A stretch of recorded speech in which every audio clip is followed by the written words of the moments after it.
通知廚房。Hello， 大家好，我係通少，歡迎嚟到通知廚房。今日會同大家分享一個簡易沙拉骨嘅做法。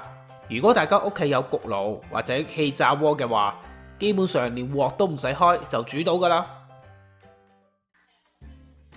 整呢一個沙拉骨最理想嘅就係用呢啲一字排或者腩排去做。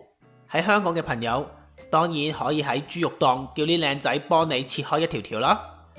如果喺外國冇人幫你切開嘅話，咁就好似我咁樣買一大條返嚟，然後原骨將佢切開。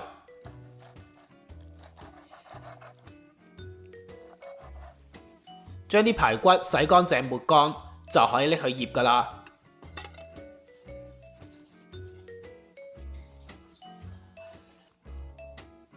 之後將排骨放入去一個碗入邊，加入指定份量嘅調味料，將佢哋撈勻先。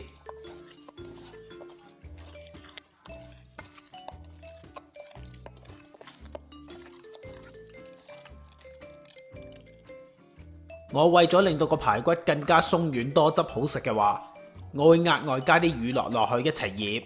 如果你嫌麻煩，又或者手頭上冇乳酪嘅話，你都可以唔落，唔一定要㗎。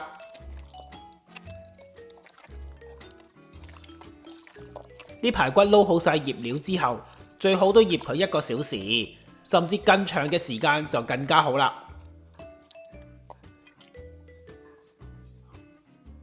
排骨醃製嘅時候，我哋就去準備埋沙拉骨個醬汁，將指定份量嘅材料放喺一個碗入邊，再將所有嘅材料攪勻，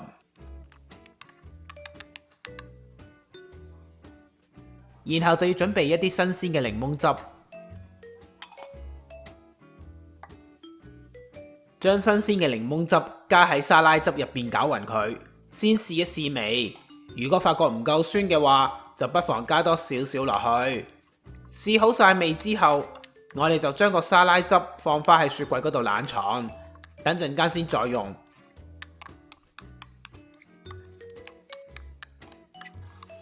排骨醃好咗之後，喺焗之前，我哋喺一個焗盤入邊加入指定份量嘅粗粒番薯粉。一陣間就將啲排骨放落去上粉用嘅。如果你冇呢一隻粗粒嘅番薯粉，你係可以改用麵粉或者粟粉去做。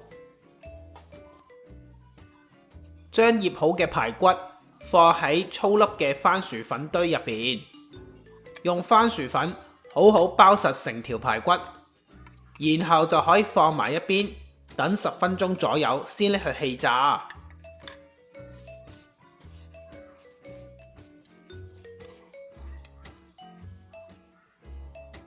喺氣炸排骨之前，要將氣炸鍋用指定嘅溫度同埋時間，將氣炸鍋預熱好先。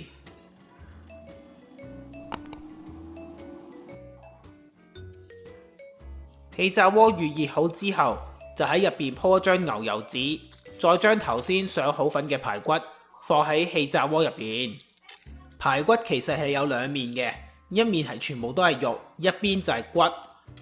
放入去氣炸鍋嘅時候，記得要留意睇清楚，我哋要將有骨嗰面向上。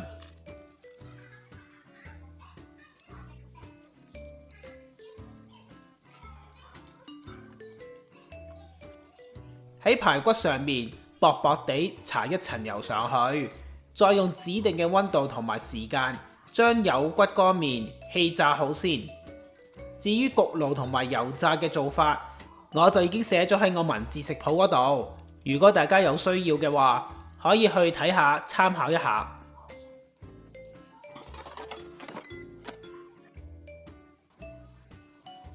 排骨有骨嗰面依家就焗好啦，拎佢出嚟之後，你可以見到佢非常之金黃靚仔。依家就將啲排骨反轉。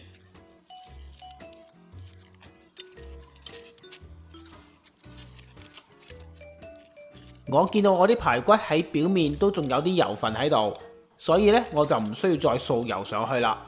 如果你見到你嘅排骨係一啲油都冇嘅話，就記得自己薄薄地掃層油上去啦。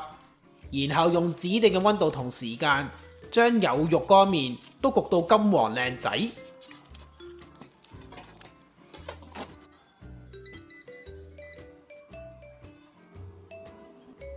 將啲排骨焗第二次嘅時候，就可以攞喺雪櫃入邊嘅沙拉汁出嚟。你可以見到，即使我調轉個碗都好，啲沙拉汁係完全唔會跌出嚟噶，夠晒結身。啲醬汁有呢個狀態，就可以肯定，即使掛咗喺熱辣辣嘅排骨上邊，佢哋都唔會溶噶。排骨已經俾我哋焗到兩面完全金黃，咁我哋就可以放喺一個碗入邊，再加埋頭先已經放咗喺室溫攤透咗一陣嘅沙拉汁落去，將兩者撈勻就可以上碟食噶啦。撈嘅時候真係好吸引，我一度撈一度流晒口水啊！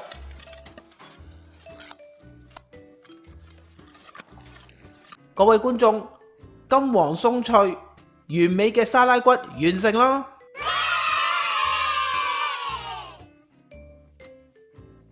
連鑊都唔使開就整到啦，係咪真係夠晒簡單呢？而且味道真係好好食噶！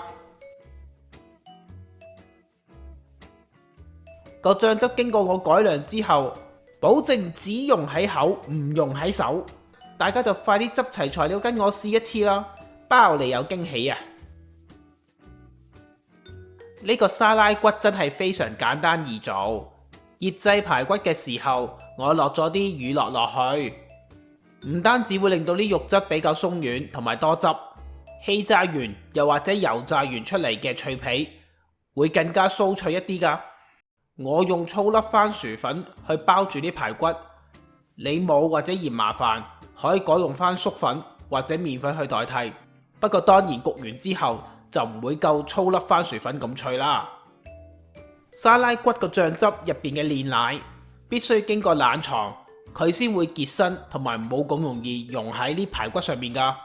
所以如果你哋雪櫃本身係有啲冷藏過嘅煉奶，將個醬汁嘅材料攪勻完之後就可以即刻用噶啦，唔需要一早整定先都得噶。材料正確嘅份量、食材嘅牌子同埋相片都可以去我文字食譜嗰度揾到。喺呢條片嘅煙火就有呢個食譜嘅連結提供俾你去參考噶啦。通知廚房仲設立咗通訊後援組同埋交流專區，等住你哋加入噶。中意呢條片嘅話，記得要俾 like 同埋 share 出去，仲要記得訂閱同埋撳埋隔籬個鐘仔，咁我新片一出先可以通知到你噶。多謝大家收睇，下次再見，拜拜。